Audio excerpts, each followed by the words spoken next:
Bismillahirrahmanirrahim. Saya bertanya, saya kan tinggal di masjid, jadi Ustaz sering saya dapati jam orang sholat di tempat saya tertinggal. Kadang bukan jam yang mendapat jamaah. Jadi jamaah tersebut memberikannya kepada saya karena saya tinggal di situ. Bagaimana itu Pak Ustaz? Buat pengumuman kehilangan, pernah saya buat nggak ada respon. Sekarang di kamar saya ada 2 jam orang tertinggal. Misalnya saya mau pakai, gimana hukumnya Pak Ustaz? Ini namanya luqatah. Luqatah, barang temuan itu menjadi milik engkau wahai adinda kalau sudah setahun tak ada pemiliknya. Setahun tak ada pemiliknya, catat tanggalnya, setahun tak ada pemiliknya, maka punya engkau. Berdoalah, pokoknya selama setahun itu berdoa supaya tak datang pemilik. Kalau dalam setahun itu ada pemiliknya, boleh buat, belum rezeki. Mudah-mudahan ada yang kehilangan lagi. Kenapa sebagian orang tak mau baca Sayyidina dalam salawat Nabi? Apa alasannya? Alasannya karena katanya menambah-nambah. Allahumma salli ala Sayyidina. Yang tambah-tambah. Nabi tak pernah menyebut. Nabi sendiri menyebut. Ana Sayyidu waladi Adam. Hadis sahih. Ana Sayyidu waladi Adam. Aku pemimpin anak cucu Adam. Maka saya pun menyebut Allahumma salli ala Sayyidina Muhammad. Allahumma salli wa sallim alaih. Tapi saya tak ekstrim. Yang mau pakai Sayyidina silakan. Yang tak mau pakai Sayyidina tak apa-apa. Tapi saya pakai Sayyidina jangan salahkan. Dalam solat tak membaca bismillah, dalam baca al-fatihah, apa solatnya sah? Tentang baca basmalah dalam fatihah hukumnya 3. Mazhab Syafi'i pakai bismillah jahar. Bismillahirrahmanirrahim. Syafi'i. Kalau Hanafi sama Hambali, Alhamdulillahi Rabbil Alamin Ar-Rahmanir-Rahim. Itu Hanafi sama Hambali. Kalau Maliki tak pakai bismillah sama sekali. Allahu Akbar. Alhamdulillahi Rabbil Alamin. Itu Maliki. Tak ada yang salah. Yang jadi salah di mana? Ketika masjid itu bermazhab Syafi'i, ente masuk petantang petenteng pakai bismillah, di situ letak kesalahannya. Makanya ketika Syekh Abdurrahman Sudes, Imam Masjidil Haram ke Istiqlal, dia pakai bismillah. Terkejut-kejut orang Jakarta. Pakai bismillah dia tahu. Dr. Abdurrahman Sudes dari Ummul Qura. Sebutkan, jelaskan ciri-ciri khawarij. Apakah membid'ahkan amaliyah orang lain merasa diri paling benar merupakan ciri-ciri khawarij? Yang memancing saya ngajak-ngajak mau mengkhawarijkan salafi. Nanti setelah saya khawarijkan salafi, direkam, diupload, habis itu habislah saya diserang salafi. Baca aja lah buku saya itu baik-baik. Capek saya dah kelai-kelai itu.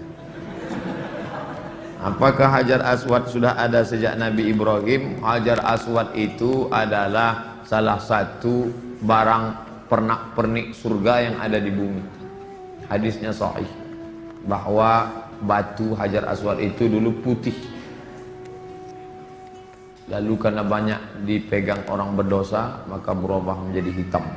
Itu bukan pendapat ulama, hadisnya sahih tentang Hajar Aswad. Dibawa Nabi Adam rindu dengan surga, maka diturunkan Allah. Jadi bukan Adam. Ada pula saya dengar orang ceramah, waktu Nabi Adam mau turun ke surga, dia ada mau bawa, diambilnya batu, dikepitnya di ketiaknya. Bukan begitu. Adam sudah turun, lalu rindu ke surga, dibawa Jibril. Kata Jibril, ini oleh-oleh dari surga. Itulah Hajar Aswad. Aslinya putih, tapi karena dipegang oleh orang-orang berdosa, menempel dosanya itu di batu itu menjadi hitam. Bukan yang bulat itu Hajar Aswad. Ada butir-butir kecil-kecil hitam-hitam dia, tengok dari dekat. Itulah Hajar Aswad, ditempelkan ke dalam batu. Baru dibalut dengan cangkang yang terbuat dari besi. Nah, itu yang dicium. Batu kecil-kecil dalam. Yang besar itu batu biasa, ditempelkan ke dalam batu biasa. Hajar Aswad. Kalau istri tadi putih kemerahan, panggil dia Humaira. Kalau hitam ya Hajar Aswad. Jangan marah dengan Umur saya 24 tahun. Sekarang saya sudah kerja di perusahaan A. Saya baru diterima di perusahaan B yang merupakan pekerjaan impian saya. Tapi jika saya mengambil pekerjaan di perusahaan B, saya tak boleh menikah selama setahun. Sedangkan calon saya tak mau menunggu karena orang tuanya sudah tak bisa menunggu. Menurut Ustadz gimana? Karena di satu sisi saya ingin bekerja di perusahaan B karena gajinya lebih besar dan itu pekerjaan impian saya. Tapi penempatannya di luar kota. Jika jadi menikah kami bakal LDR. Tolong Pak Ustadz, ini tak ada masalah fikih, ini masalah perasaan. Saya hanya bisa menjawab masalah-masalah fikih. Adapun masalah perasaan,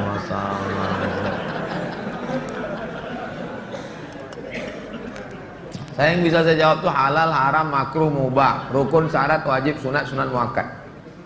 Adapun masalah ini, baiknya kalian duduklah musyawarah. Adinda, kita menikah ini kan saling pengertian. Aku kuliah pontang-panting mau kerja ini kerja kau balik. Tolonglah kau pahami keadaanku sekarang. Kalau dari awal aja dia tak bisa ngerti kita, gimana setelahnya? Ini belum lagi menikah, main paksa-paksa, tak bisa. Ini dua makhluk yang berbeda. Walaupun sama-sama mau makan telur ayam, yang satu mata sapi, yang satu dadar, bisa berkelahi. Dia harus mengalah. Hari ini aku mata sapi, besok kau dadar. Ya, lama-lama yang mata sapi suka dadar, yang dadar suka mata sapi. Harus begitu. Nah, kan keperasaan juga ujung. Berapa menit setelah berbuka baru azan Pak Ustaz? Waktu azan itulah berbuka. Tengok definisi puasa. Imsakun nafsi, menahan diri, anil mahzurati, dari semua yang membatalkan puasa, min tulu'il fajri, dari terbit fajar. Terbit fajar itu azan subuh, ila ghurubis syamsi, tenggelam matahari, syafaq ahmar, azan maghrib. Hanya saja bagi muazin minum dia dulu. Muazin itu dianjurkan minum dia. Zahabadh dhama'u wa batallatil uruq wa thabatal ajru, baru dia azan. Allahu akbar, Allahu akbar. Nah, itu dah minum tuh. Kalau yang belum minum, Allah, belum minum tuh. Apakah boleh kita makan setelah selesai, setelah Isya masuk? Yang penting batalkan dulu puasanya dengan minum kah, makan buah kah. Jangan makan es, karena usus itu kering. Knalpot yang kering panas disiramkan air es, mengelupas cat-catnya. Begitulah usus kita itu rusak. Maka yang paling bagus orang Mesir, korma kering, bukan korma yang basah, korma kering, pecah-pecah, buang bijinya, masukkan ke dalam, siram pakai air panas. Agak-agak 2 jam menjelang berbuka, nanti menyatu dia, diminum. Itu yang paling bagus. Minum kesukaan Nabi, air korma. Minum air korma, bagus, manis dia, maka usus kita awet. Apakah batal puasa mencicipi gulai untuk merasakan garamnya? Mazhab Hambali mengatakan tak batal, karena dia tak masuk ke rongga, tak masuk ke dalam, hanya di ujung lidah. Di ujung lidah ini ada perasa. Jadi teteskan, maka tak batal, karena tak masuk. Habis dirasanya gini, habis itu diludahkannya boleh. Tak masuk ke sini, tak masuk. Mazhab Hambali, tapi saya tak mengamalkan. Saya tidak mengamalkan. Ini saya jawab, mana tahu nanti ada ustadz. Saya bilang tak boleh. Tiba-tiba ada ustadz mengatakan, oh tak tahu Ustadz Somad. Saya tahu, tapi saya tak amalkan. Kenapa? Membuka pintu celah. Saya tak menyalahkan Imam Hambali. Orang sekarang imannya tak macam Hambali. Asyik mencicip aja dari pagi. Cicip. Ustadz, gimana cara menghafal Quran? Kami dulu aturan di Al-Azhar tidak pakai SKS, kuliah tak SKS, setahun dipaket 14 mata kuliah, 2 juz Al-Quran, tidak pakai SKS, tahun 1, tahun 2, tahun 3, tahun 4, 14, 2 juz. Jadi cara kami, sebelum subuh dihafal dulu, satu halaman, sebelum subuh hafal 1 halaman. Nanti ke masjid, qobliyah subuh baru diulang waktu baca tahiyatul masjid, itu dibaca. Maka lama sholatnya karena mengulang. Setengah, satu rakaat setengah diulang. Tahiyatul masjid, qobliyah subuh, duha, qobliyah zuhur, ba'diyah zuhur, dalam sholat zuhur, qobliyah asar. Nanti asar distorkan ke syekh. Biasanya di tiang-tiang syekh nunggu ngapal. Tapi yang mau menghafal ngantri panjang, nyetorkan hafalan. Tradisi itu tak ada di Pekanbaru. Kalau di Mesir menyetorkan hafalan, ngantri menjelang asar sampai maghrib, menyetorkan hafalan setengah juz. 1 hari 2 hari, jadi 20 hari hafal 1 juz, 20 hari. Nah, baru waktu yang lain dipakai untuk menghafal. Ujian tak boleh bawa buku, masuk ke dalam hanya pena saja, bawa kertas tak boleh. Kalau ketahuan mencontek, ditangkap, bisa dicabut, deportasi. Jadi kalau sudah deportasi, putus beasiswa, pulang tak dapat tiket, diusir dari asrama, malu. Karena dulu sebelum berangkat udah kenduri motong kambing. Jadi tekanannya tinggi. Jadi ketika saya pulang, saya terapkan sistem itu, tak boleh nyontek. Semuanya menyontek. Akhirnya saya berpikir, gimana supaya saya buat 10 soal. Buat 10 soal, bagi. Boleh nyontek Pak? Silakan. Oh, kok lain soalnya? Baru tahu dia. Saya masih muda Ustadz, ya, kelihatan dari tulisannya. Saya menyukai seorang akhwat. Alhamdulillah. Sempat antum suka ikhwan? Masuk antum yang 144 di. Apa yang harus saya lakukan Pak Ustaz? Kalau untuk meminang sekarang saya tak bisa karena masa kuliah. Saya nggak mau pacaran, tapi saya takut nanti akhwat yang saya suka ini diambil orang. Apa yang harus saya lakukan Pak Ustaz? Antum datang ke orang tuanya, Pak, saya mau minang anak bapaknya. Kapan kau nikah? Ya setelah selesai kuliah lah. Semester berapa sekarang? Baru daftar Pak.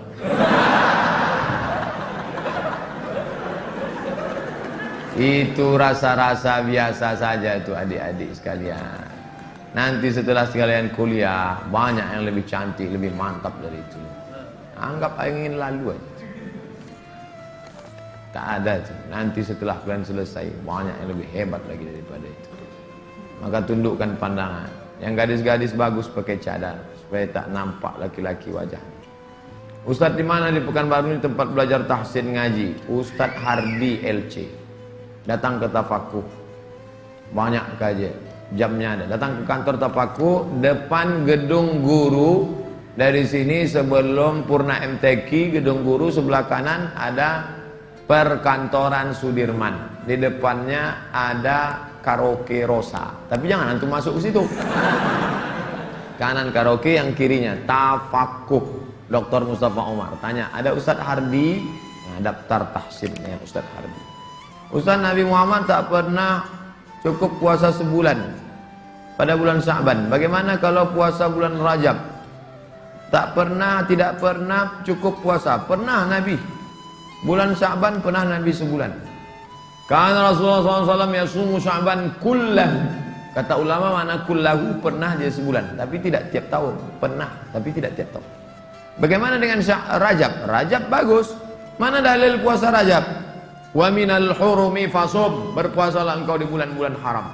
Bulan haram itu Zulqa'dah, Zulhijjah, Muharram, Rajab. Dalilnya umum. Ustadz, gimana biar istiqomah sholat di masjid? Begitu sedengar azan langsung bangkit. Karena waktu azan berkumandang setan lari tunggang langgang. Wa alaiha duratun, sampai terkentut-kentut. Begitu terdengar azan, Allahu Akbar, Allahu Akbar, bangkit langsung berangkat. Jangan antum santai nanti aja lah menunggu iqamat. Oh enggak, langsung berangkat, langsung ke masjid. Intizarus shalah ba'da shalah, menunggu salat. Paksa-paksakan sampai dia mendarah daging sehingga kalau tak salat meleleh air mata antum. Itu baru terasa manisnya salat jamaah. Apa saja penyebab rezeki dihambat Ustaz? Kami sudah kerja potong panting tapi hasilnya selalu kurang, malah hutang tambah banyak. Banyak berdoa kata Nabi pada orang yang dililit utang, Allahumma inni a'udzubika minal hammi wal hazan. wal ajzi wal kasal wal jubni wal bukhul wa dhala'id daini wa ghalabatir rijal. Berusaha. Kalau engkau belum diberi Allah husnuzan pada Allah, tak sulit bagi Allah menyehatkan Ayub, tak sulit bagi Allah menyelamatkan Yusuf, tak sulit bagi Allah membuat Ibrahim punya anak Ishak, tak sulit bagi Allah menolong Muhammad sallallahu alaihi wasallam. Dia hanya ingin menengok engkau terus berusaha dan berdoa. Bagaimana hukumnya dalam perjalanan menuju kajian Ustadz? Kami melaksanakan sholat maghrib di jalan. Setelah selesai sholat kami tak berzikir dan langsung melanjutkan perjalanan. Bagaimana itu Pak Ustadz? Sambil naik kendaraan itu kalian berzikir. Subhanallah, subhanallah, subhanallah, subhanallah, subhanallah, subhanallah. Alhamdulillah, alhamdulillah, alhamdulillah. Tet, subhanallah. Alladzina yazkuruna Allah qiyaman, berzikir waktu tegak, wa qu'udan, waktu berjalan, waktu duduk, wa ala junubihim, waktu berbaring. Zikir tak boleh putus. Karena mau cepat takut terlambat. Assalamualaikum warahmatullahi wabarakatuh. Tetap ba'diyah rawatib. Habis itu berzikir. Tak ada halangan. Ustaz, bila kita mempunyai masa lalu yang suram, apakah harus diungkapkan atau tidak pada calon suami istri? Dosa apabila tidak diungkapkan, tidak dikasih tahu. Ada keterus-terangan yang membuat hati orang luka. Tapi ada suatu yang antum sembunyikan bisa berefek hukum. Inishtarata saiban, inishtarata bikran.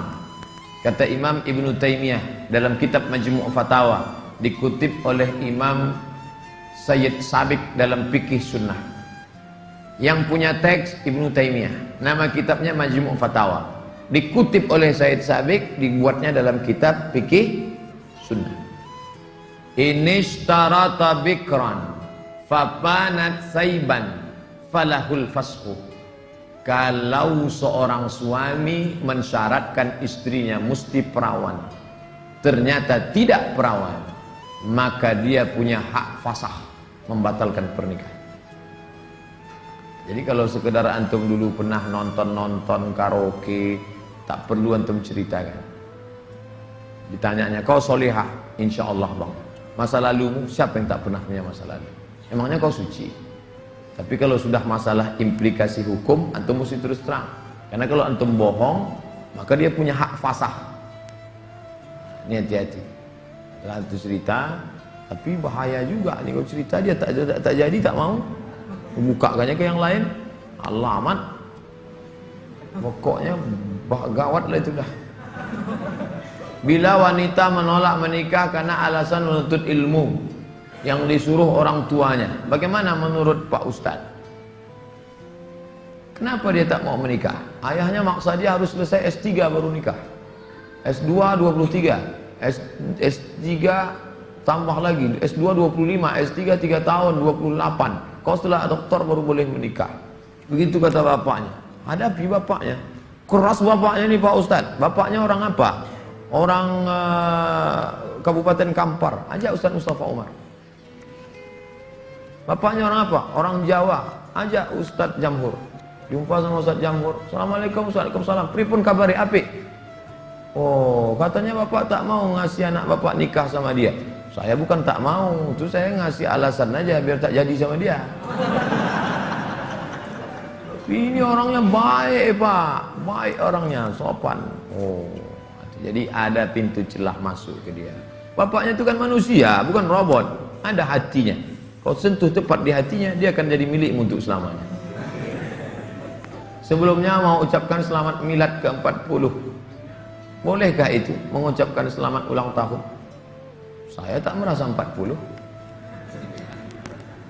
Saya lahir tahun 1397 Hijrah. Jadi umur saya sekarang sudah 42 tahun. Saya pakai Hijriah. Maksud pertanyaannya, bolehkah mengucapkan selamat ulang tahun? Pernah tak Nabi mengulang hari ulang tahunnya? Ya Rasulullah, kenapa engkau puasa hari Senin? Dzaka yauma wulidtu, hari Senin aku lahir. Ada dia menyebut hari kelahirannya.